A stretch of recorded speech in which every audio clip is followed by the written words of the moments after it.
Welcome to 24 Technologies. Our today's topic is account creation, AWS account creation.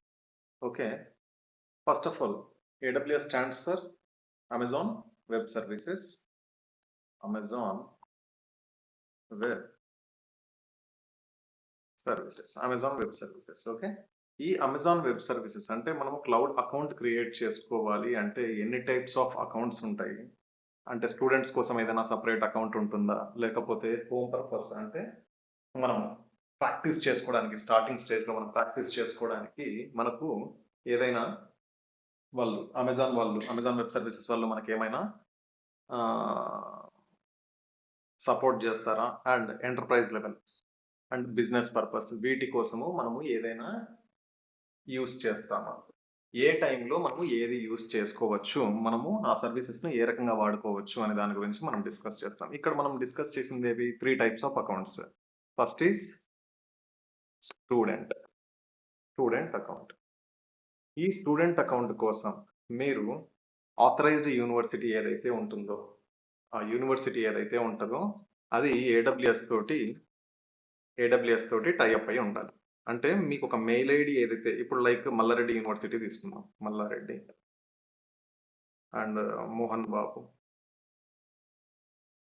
బాబుది actual ఎగ్జాక్ట్గా నాకు పేరు తెలీదు బట్ మోహన్ బాబు కూడా ఒక యూనివర్సిటీ ఉంది కదా అది అండ్ జేఎన్టీయు ఓయు ఓకే ఈ రకంగా ఆఫ్ యూనివర్సిటీస్ ఏవైతే ఉన్నాయో ఈ యూనివర్సిటీస్లో ప్రతి ఒక్క స్టూడెంట్కి ఒక మెయిల్ ఐడి ఇచ్చి ఉంటారు ఓకే మెయిల్ ఐడి ఈ మెయిల్ ఐడిని బేస్ చేసుకుని అంటే మీ ఏడబ్ల్యూఎస్ తోటి అంటే మీ ఏడబ్ల్యూఎస్ అమెజాన్ తోటి ఈ యూనివర్సిటీ ఏమై ఉండాలి రిజిస్టర్ అయి ఉండాలి ఫస్ట్ థింగ్ అది ఆ రిజిస్టర్ అయిన తర్వాత మనకు కాలేజ్లో ఏదైతే మనకు ప్రొవైడ్ చేసింటారో మెయిల్ ఐడి అది యాక్టివ్లో ఉండాలి ఎందుకంటే you will get 1 OTP authentication purpose అవి మీరు ఆ మెయిల్ ఐడి అండ్ ఇంకొకటి ఇది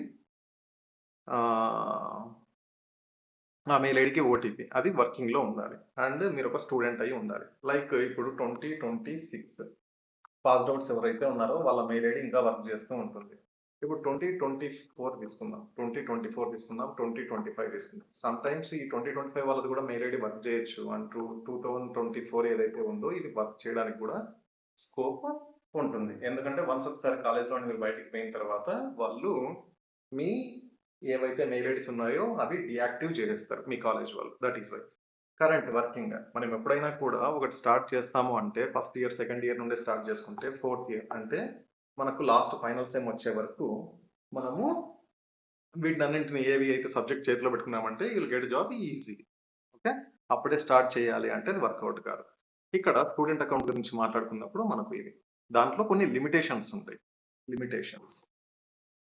లిమిటేషన్స్ అనేటివి మనం మొత్తం అన్ని యూజ్ చేసుకోలేము మొత్తము అన్నీ మనము యూజ్ చేసుకోవడానికి ఉండదు బట్ మనము ప్రాక్టీస్ పర్పస్ ఎంతైతే మనకు అవసరమో వాటిని మాత్రం మనం యూజ్ చేసుకోవడానికి వాళ్ళు మనకు ఒక ఆపర్చునిటీ అనేది ఇస్తున్నారు ఎవరు ఈ క్లౌడ్ ప్రొవైడర్ ఏడబ్ల్యూఎస్ అనేవాడు ఓకే లైక్ ఇది ఫస్ట్ అకౌంట్ అనుకుందాం స్టూడెంట్ అకౌంట్ అనేది ఫస్ట్ అకౌంట్ అండ్ ఇంకొక అకౌంట్ ఏది మనము ఇంకా 2 టైప్స్ ఆఫ్ అకౌంట్స్ యూజ్ చేయొచ్చు free tyre account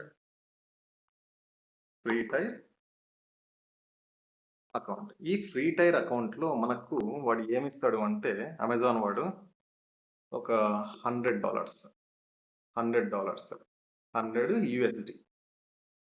USD credit limits maybe ఇది 100 200 ఎగ్జాక్ట్గా ఐ డోంట్ నో మీరు సెర్చ్ చేసుకోవచ్చు $100 or $200 మనకు ఇస్తాడు మోస్ట్లీ 100 అనుకుంటా ఐ గెస్ $100 ఇస్తాడు $100 USD డాలర్స్ ఇచ్చిన తర్వాత ఇంకొకటి నీకు టైం ఇంటర్వెల్ వచ్చేసి 6 మంత్స్ పెడతాడు ఈ $100 ఆర్ 6 మంత్స్ ఈ $100 మీరు ప్రాక్టీస్ చేసేటప్పుడు ఇది మొత్తం కంప్లీట్ అయిపోయింది అనుకున్నాం ఈ $100 ఏదైతే ఉందో మొత్తం మీరు కంప్లీట్ అయిపోయింది ఓకే $100 కంప్లీటెడ్ ఈ కంప్లీట్ అయినా కూడా మీ అకౌంట్ ఏమవుతుందంటే ఫ్రీజ్ అవుతుంది హోల్డ్ అయిపోతుంది ఓకే ఫ్రీజ్ అయిపోతుంది మీ అకౌంట్ను ఇది యూజ్ చేసుకోలేరు ఈ అకౌంట్ను మీరు యూజ్ చేసుకోవాలంటే దేనికి స్విచ్ చేసుకోవాలి పెయిడ్ అకౌంట్కు మనం స్విచ్ చేసుకోవాల్సి ఉంటుంది లేదు నాకు ఇంకా $100 అనేటివి అలాగే ఉన్నాయి బట్ నాకు టైం వాడు ఇచ్చిన 6 మంత్స్ ఏదైతే ఉందో ఇది కంప్లీట్ అయిపోయింది ఇది కంప్లీట్ అయింది. బట్ ఈ 6 మంత్స్‌లో at the end of day ఇంకో $80 అనేవి $80 మిగిలే ఉన్నాయి అనుకుందాం. ఆ మిగిలి ఉన్నప్పటికి కూడా ఈ 6 మంత్స్ అనేది టైం అయిపోయింది. అంటే ఈ రెండింట్లో ఫస్ట్ కమ్ ఫస్ట్ ఏదైతే కంప్లీట్ అయిపోతుందో, ఆ తర్వాత ఆటోమేటిక్‌గా మీ అకౌంట్ ఏమైతది? ఫ్రీజ్ అయిపోతది. ఇది ఏది? Free tyre account. Free tyre అకౌంట్‌లో కూడా మీకు కొన్ని రిస్ట్రిక్షన్స్ ఉంటాయి. ఏ టైప్ ఆఫ్ సర్వీసెస్ దాంట్లో మీరు యూజ్ చేసుకోవచ్చు. ఎన్ని టైప్స్ ఆఫ్ సర్వీసెస్ మీరు యూజ్ చేసుకోవచ్చు అని చెప్పేసి రిస్ట్రిక్షన్స్ ఉంటాయి. అంటే ఈసీ2 మనం తీసుకుంటే ఒక ఈసీ2 ఇన్స్టెన్స్ మీరు క్రియేట్ చేస్తున్నారు. క్రియేట్ చేసేటప్పుడు మీరు ఎంత సైజ్ ఆఫ్ అంటే వీసీపీయూస్ గానీ, ర్యామ్ గానీ, స్టోరేజ్ గానీ ఎంతవరకు మీరు తీసుకోవచ్చు, ఎంతవరకు వాడు మిమ్మల్ని అలో చేస్తాడు అని చెప్పేసి కూడా మనము ప్రాక్టీస్ చేసేటప్పుడు చూసుకోవచ్చు. బట్ ఇది బేసిక్ ఒక చిన్న ఓవర్ వ్యూ. ఓకే. రైట్. ఇంకొక అకౌంట్ ఏది అంటే, ఇంకొక అకౌంట్ మనకు ఫ్రీ టైర్ అకౌంట్ కాకుండా ఎంటర్ప్రైజ్ లెవెల్ అకౌంట్. ఇది ఏది? మనము ఆఫీస్‌లలో యూజ్ చేసేది. ఇక్కడ మనం క్రియేట్ చేసుకున్నప్పుడు మనము మన కంపెనీకి సంబంధించిన పాన్ కార్డ్, మన కంపెనీదైనా కావచ్చు, మనదైనా కావచ్చు. మన కంపెనీకి సంబంధించిన పాన్ కార్డ్, మనకు జీఎస్టీఐఎన్. ఓకే. ఈ జీఎస్టీ నెంబర్ ఏదైతే ఉందో, ఆ జీఎస్టీఐఎన్ నెంబర్ ఇవన్నీ మనము వాడు ఏవైతే అడుగుతాడో అవన్నీ ప్రాపర్‌గా మనము ప్రొవైడ్ చేయాల్సి ఉంటుంది. ప్రొవైడ్ చేసిన తర్వాత బిల్లింగ్ అనేది కొన్ని సబ్స్క్రిప్షన్ బేసిస్‌లో ఉంటాయి. కొన్ని సర్వీసెస్ మంత్లీ మీరు సబ్స్క్రైబ్ చేసుకోవాల్సి ఉంటుంది. అంటే పర్ మంత్ ఇంత అని. కొన్ని సర్వీసెస్ పర్ అవర్ బేసిస్‌లో ఉంటాయి. 1 అవర్ యూజ్ చేస్తే ఆ 1 అవర్‌కు ఎంత బిల్లింగ్ పడుతుందో ఆ అవర్ బేసిస్‌లో ఉంటాయి. మీరు ఎన్ని అవర్స్ యూజ్ చేస్తే అన్ని అవర్స్‌కే బిల్లింగ్ అని పడిపోతది. మీరు మెయిన్ ఇక్కడ గుర్తుపెట్టుకోవాల్సింది ఏంటంటే, ఏదైనా ఒక సర్వీస్ పైన మీరు ప్రాక్టీస్ చేస్తున్నారు. ప్రాక్టీస్ చేసిన తర్వాత మీరేం చేయాలి? 100% మీరు యూజ్ చేసిన సర్వీసెస్ అన్నిటిని డిలీట్ చేయడం మాత్రం మర్చిపోకండి. ఎందుకంటే మీరు మర్చిపోయినప్పటికి కూడా దానికి బిల్లింగ్ అనేది పడుతూ ఉంటుంది. నేను అవి యూజ్ చేయట్లేదు కదా సార్! బట్ దానికి బిల్లింగ్ ఎందుకు పడుతూ ఉంటుంది? నేను ఆ సర్వీసెస్ యూజ్ చేయట్లేదు. బట్ బిల్లింగ్ ఎందుకు పడుతుంది? యూజ్ చేసేటప్పుడు ఇంకా కొద్దిగా ఎక్కువ పడుతుంది. యూజ్ చేయనప్పుడు మీకోసం ఆ సర్వీసెస్ అన్ని లైక్ ఈసీ2 అనుకుందాం. అది మీకోసం రిజర్వ్ అయ్యి ఉంది ఆ సర్వీస్. అది మీరు మేబీ స్టాప్ చేసిండొచ్చు ఆ సర్వీస్‌ని స్టాప్ చేసి ఉండొచ్చు. బట్ అది మీకోసం ఆ విఎం ఏదైతే ఉందో ఈసీ2 ఎలాస్టిక్ క్లౌడ్ కంప్యూటింగ్ అనేది మీకోసం రిజర్వ్ అయ్యి ఉంది. కాబట్టి దానికి బిల్లింగ్ అనేది ఏమైతే ఉంటది ఆల్వేస్‌లీ పడుతూనే ఉంటది. అది మీరు అబ్జర్వ్ చేసుకోవాలి కొద్దిగా. అంటే మీరు ప్రాక్టీస్ వన్స్ ఒకసారి కంప్లీట్ చేసిన తర్వాత అదెక్కడ స్టూడెంట్ అకౌంట్ గాని లేకపోతే ఫ్రీ టైర్ ఎలిజిబుల్ ఆ అకౌంట్స్‌కు చెప్తున్నాను. ఇక్కడ కూడా మనకు అవసరం లేనటివి మనం డిలీట్ చేసుకోవాలి. If in case me company వాడు మీకు ఒక అకౌంట్ క్రియేట్ చేసి ఇచ్చాడు. ఐఏఎం యూజర్ అకౌంట్ ఒకటి క్రియేట్ చేసి ఇచ్చిన తర్వాత మీరు అడ్డగోలుగా నేను అన్ని చేస్తాను అంటే అది వర్కౌట్ కాదు. వాడు ఏం చేస్తాడు? మీకు ఆ రోల్స్‌లో పర్మిషన్స్ ఏవేవి అండ్ మీకు దేని వరకు ఇస్తాడు అని చెప్పేసి దాన్ని బేస్ చేసుకొని మీరు ఒక వర్క్ చేస్తున్నారు. ఆ వర్క్‌కి ఏవైతే సంబంధమో అవి మాత్రమే ఆ సర్వీసెస్ మాత్రమే ఎనేబుల్ చేసి ఇస్తాడు. మిగిలినటువన్నీ డిజేబుల్‌లో ఉంటాయి. అవి కూడా మనం కమెంట్ సెక్షన్స్‌లో చూద్దాం. ఈ రకంగా మనము 3 టైప్స్ ఆఫ్ అకౌంట్స్. ఇక్కడ మనము ఏ రకంగా సెర్చ్ చేయాలి అని చెప్పేసి గూగుల్‌లోకి వెళ్ళి టైప్ చేసినప్పుడు మీరు అమెజాన్ టైప్ చేస్తే ఏమొస్తది? మేబీ ప్రైమ్ వీడియో రావడానికి స్కోప్ ఉంటది. అమెజాన్ ప్రైమ్ వీడియో అండ్ ఇంకొకటి ఏం రావచ్చు? Amazon shopping. షాపింగ్ కూడా ఉంది కదా అమెజాన్‌ది ఇది. And there are lot of services. అంటే వాడు ఏవేవో చేస్తున్నాడు కాబట్టి అవన్నీ మనకు రావడానికి స్కోప్ ఉంటుంది. బట్ అవి కాకుండా మీకు రావాలి అంటే మీరు ఎక్కడికి వెళ్ళాలి? ఏడబ్ల్యూఎస్. ఓకే. ఏడబ్ల్యూఎస్. మన గూగుల్ క్రోమ్‌లో జస్ట్ ఓపెన్ చేద్దాం. Come on. Where it is. Not here. AWS. Okay. AWS console login.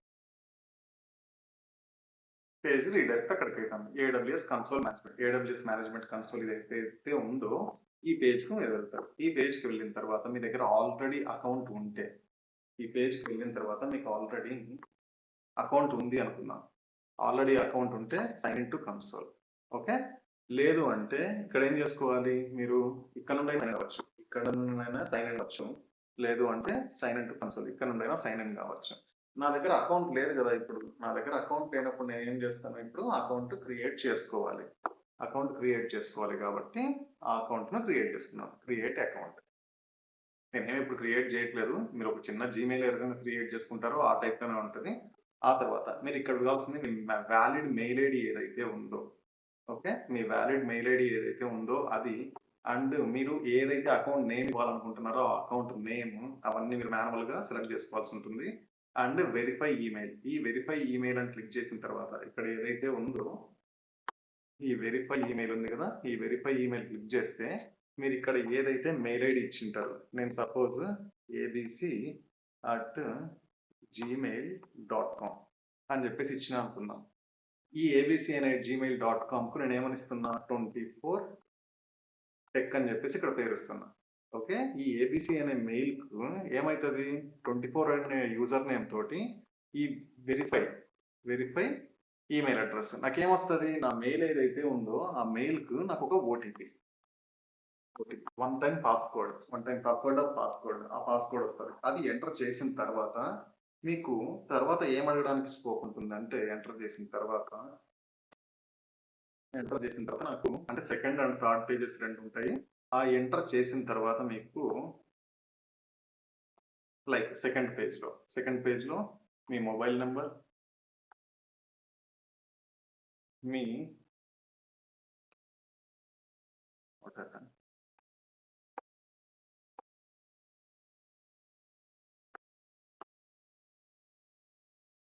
Me mobile number,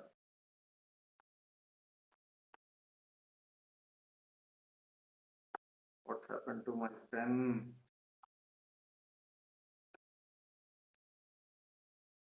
mobile number, okay. ఈ మొబైల్ నంబర్ ఎంటర్ చేసిన తర్వాత అండ్ మీరు అడ్రస్ కూడా ఎంటర్ చేయాల్సి ఉంటుంది. ఈ అడ్రస్ ఎంటర్ చేసిన తర్వాత అడ్రస్ కొద్దిగా ప్రాపర్‌గా ఎంటర్ చేయండి. ఆ తర్వాత మీకు మీ ఐడెంటిఫికేషన్ మీరు నిరూపించుకోవడానికి అంటే మీరు మీ ఐడెంటిటీ ప్రూఫ్ ఏదన్నా అడిగితే మీ లోకల్ ల్యాప్‌టాప్‌లో మీ డ్రైవింగ్ లైసెన్స్ గానీ, ఓటర్ ఐడీ గానీ, పాన్ కార్డ్ వర్స్ట్ కేసెస్‌లో ఏమన్నా కంపల్ అని చెప్పేసినప్పుడే ఇవ్వండి. లేకపోతే voter ID or Aadhaar or driving licence ఆ మూడిట్లో ఏదైనా ఇచ్చేసి మీరు నెక్స్ట్ పేజ్‌కి మూవ్ అవుతాం. ఓకే. ఆ నెక్స్ట్ పేజ్‌కి మూవ్ అయిన తర్వాత అక్కడ అట్‌లీస్ట్ మీ దగ్గర debit card or credit card or UPI ఈ పేమెంట్స్ అడుగుతది. ఎంత చార్జ్ చేస్తాడు వాడంటే జస్ట్ ₹2 చార్జ్ చేస్తాడు. ఈ ₹2 కూడా ఆఫ్టర్ 24 అవర్స్ మీకు రిటర్న్ వచ్చేస్తుంది. బట్ ఇక్కడ ఏవైతే కార్డ్స్ ఉంటాయో ఆ కార్డ్స్ అనేటివి మ్యాండేటరీ. ఆ తర్వాత ఈ యూపీఐ అనేది సెలెక్ట్ చేసుకుంటే మీ దాంట్లో ఆటో పే ఉంది కదా! ఆటో పే అని చెప్పేసి ఆ ఆటో పేని డీయాక్టివేట్ చేసేయండి. అండ్ ఈ క్రెడిట్ కార్డ్, డెబిట్ కార్డ్స్ ఏవైతే ఉన్నాయో మీ ప్రెజెన్స్ లేకుండా వాళ్ళు ఒక్క రూపాయి కూడా కట్ చేయరు. ₹1 కూడా ఈవెన్ కట్ చేయరు. ఫస్ట్ కన్ఫర్మేషన్ కోసం జస్ట్ ₹2 తీసుకుంటాడు. అది కూడా ఒక 24 అవర్స్ తర్వాత మళ్ళీ మీకు ఏదైతే కట్ అయిందో అది మళ్ళీ మీ క్రెడిట్ కార్డ్‌కి రిటర్న్ వస్తుంది. ఓకే. ఇవి ప్రాపర్‌గా.